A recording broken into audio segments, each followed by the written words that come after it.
अस्सलाम वालेकुम। तोपुपाल मेघालय का हूँ। सर, आपको बहुत बहुत शुक्रिया, क्योंकि आपने इस बुरी महफिल में आप हम नॉन मुस्लिम को पहले मौका देते हो। तो मेरा सवाल है, हर मुसलमान के लिए आखिरी रसूल हजरत मोहम्मद है, तो जिन जाति का आखिरी नबी रसूल कौन है? सवाल अगर मैं सही सुना हूं कि हर मुसलमान के लिए आखिरी रसूल मोहम्मद सल्लल्लाहु अलैहि वसल्लम में जिन के लिए कौन आखिरी रसूल है, ये आपका सवाल है ना? जिन के लिए? Yes sir. जिन। भाई साहब, आखिरी रसूल मोहम्मद सल्लल्लाहु अलैहि वसल्लम सिर्फ मुसलमानों के लिए नहीं, सारे इंसानों के लिए।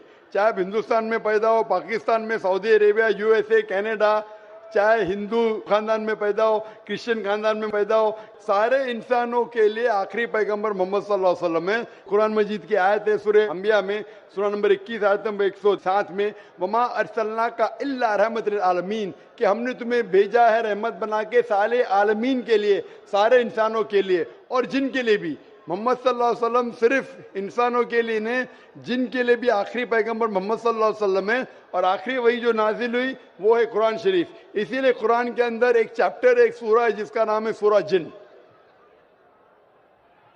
अगला सवाल माइक नंबर 1 से, वहां पर अगर कोई गैर मुस्लिम भाई मौजूद हैं।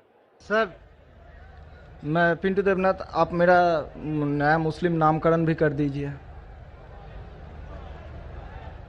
भाई साहब ने कहा कि मैं उनके लिए नाम दूं। मैं जो आपके लिए नाम सोचता हूं वो बिलाल है। आप अपने आप को बिलाल बुला सकते हैं, बिलाल। अगला सवाल माइक नंबर 1 से, अगर वहां पर कोई गैर मुस्लिम भाई मौजूद हैं। माइक नंबर 1 से।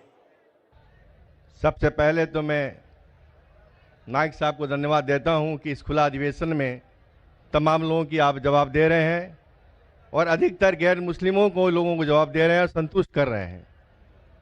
मेरा जवाब यह है, मैं त्रिलोकचंद जैन, नगर परिषद उपाध्यक्ष किशनगंज। मैं जैन धर्म में, जैन परिवार में जन्म हुआ हूं और अधिकतर जो घर में जन्म लेते हैं उसी धर्म का पालन करते हैं। लेकिन मैं इंसानियत धर्म मानता हूं और तमाम धर्म की किताबों को पढ़ता हूं और तमाम लिखी हुई अच्छी बातों को मैं ज्ञान करता हूं। लेकिन एक बात आज जानना चाहता हूं कि आप यहां केवल, जैसा मुझे सुनने में और देखने में अभी पड़ रहा है, कि आप जो बात कह रहे हैं केवल इस्लाम धर्म की आखिरी बात, इस्लाम धर्म की सारी बातों को आप कबूल करवा रहे हैं और इस्लाम धर्म को सर्वोपरि मान रहे हैं। मैं भी मानूंगा अगर आप मेरी बात को, अभी ईसाई धर्म भी है, बौद्ध धर्म भी है, जैन धर्म भी है और सिख धर्म भी है, हिंदू धर्म भी है। और धर्म क्या है?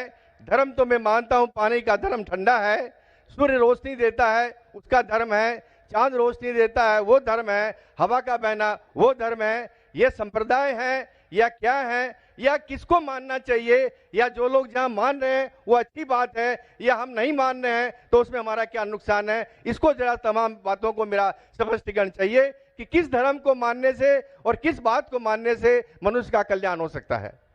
भाई साहब ने बहुत अच्छा सवाल पूछा है और बहुत अहम सवाल पूछा है। वो कहते हैं कि वो इंसानियत धर्म में मानते हैं, सारी मजहब किताब को पढ़ते हैं, लेकिन यहाँ देख रहे हैं कि जाकिर बाकी लोग का हवाला देखे, लेकिन इस्लाम कहते हैं कि इस्लाम फाइनल है, इस्लाम मेन है। ये आपका जैसा कहा, इस्लाम मेन है। भाई साहब, ये मैं नहीं कह रहा हूं, ये वेद में लिखा है।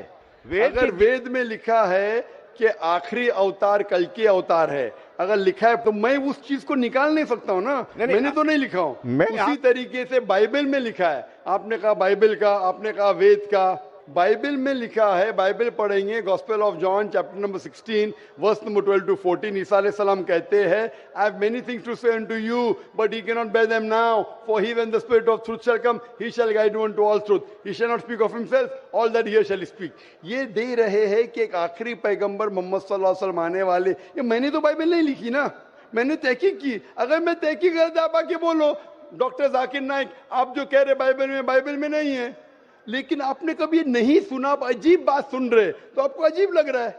और बहुत लोग को अजीब लग रहा है। कुछ लोग कबूल करे, कुछ लोग कबूल करने से डरते। फर्क ये है। नहीं नहीं, सुनिए बात। तो ये आप बोलना चाहिए जाकिर भाई, बाइबल में gospel of John chapter 12 verse 14 है ही नहीं। अब लेके आओ बाइबल, पढ़ो मेरी बात। ये कल की पुराना है ही क्या नहीं? आपकी किताब में लिखा है तो मैं छुपा तो नहीं सकता हूं ना। मैं क्या कहता हूं कि सारी धार्मिक किताब को लो और यकसा है वो फॉलो करो, जो यकसा नहीं उसको छोड़ दो ना। तो अक्सर जितने अहम मजहब है, चाहे हिंदू मजहब है, चाहे बुद्ध मजहब है, चाहे ईसाईयत है, चाहे जुडाइज्म है, चाहे इस्लाम में, सारे में यकसा लिखा है।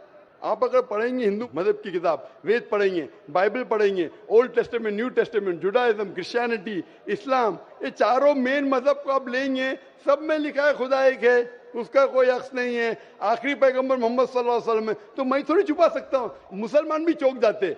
इस्लाम और हिंदुइज्म में यकसानियत हो ही नहीं सकती। कितने मुसलमान मेरे खिलाफ है। हिंदुइज्म और इस्लाम में यकसानियत हो ही नहीं सकती।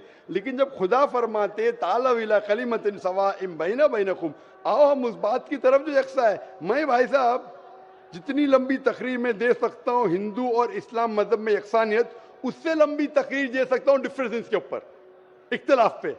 लेकिन मेरा काम इख्तिलाफ ने, मेरा काम यकसानियत का है, क्योंकि मैं तालिब इल्म हूं। मैं अगर तकरीर करने लगूं कि हिंदू मजहब और इस्लाम में डिफरेंस क्या है, तो और लंबी तकरीर कर सकता हूं मैं। लेकिन मेरा काम है लोगों को जोड़ना, लोगों को तोड़ना नहीं। लेकिन जोड़ते वक्त जब मालूम पड़ रहा है सही, अगर बाकी के धार्मिक गुरु अपने लोग से नहीं कह रहे क्या उनके किताब में लिखा है कि खुदा एक है, खुदा के अलावा किसी की और पूजा नहीं करना चाहिए, आखिरी पैगंबर मोहम्मद सल्लल्लाहु अलैहि वसल्लम, उनकी गलती है, मेरी गलती क्या है? और मैं तो खुले मंच पे बोल रहा हूं ना। और मैं कहता हूं कि आओ आपके धार्मिक आदमी को लेके आओ, अगर गलती है बैठ के हम डिस्कशन करेंगे, जिस तरीके से मैंने श्री रविशंकर के साथ किया था। श्री रविशंकर हिंदुस्तान में सबसे ज्यादा माने जाने वाले इन स्क्रिप्चर्स में श्री रविशंकर है। उनके साथ मुनाजरा किया मैंने ओपन स्टेज के ऊपर, ओपनली।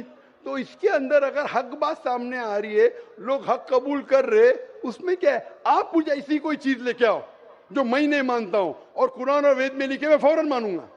अब एक चीज पेश करो मुझे, एक जो कुरान और वेद में लिखा है इसमें मैं अमल नहीं करता हूं, फौरन अमल करूंगा। भाई साहब समझ रहे क्या बोल रहा हूं मैं? इसको कहते हैं इंसानियत। खाली मुंह से बोलना इंसानियत क्या है? ये तो पॉलिटिशियन का काम हो गया। मैं सब में मानता हूं, सब में मानता हूं, सब में मानता हूं, तो अमल तो करो। जो आदमी अमल नहीं करता, सिर्फ मुंह से बोलता है, वो तो माफ करना मेरे हिसाब से ये ढोंगी है। वो जितने लोग आते प्लेटफॉर्म पे बोलते सर्वधर्म एक है, वो ढोंगी है। उन्होंने अपनी किताब ही नहीं पढ़ी है। ऐसे ढोंगी लोग से क्या बात करना? मैं हक की बात कर रहा हूं। आप एक चीज मुझे दिखाओ जो कुरान और वेद में लिखी है, मैं फौरन मानूंगा। चैलेंज करता हूं मैं, एक चीज लिखो जो आपके शास्त्र में लिखी और कुरान में लिखी है, फौरन मानूंगा मैं। इसको बोलते जिगर।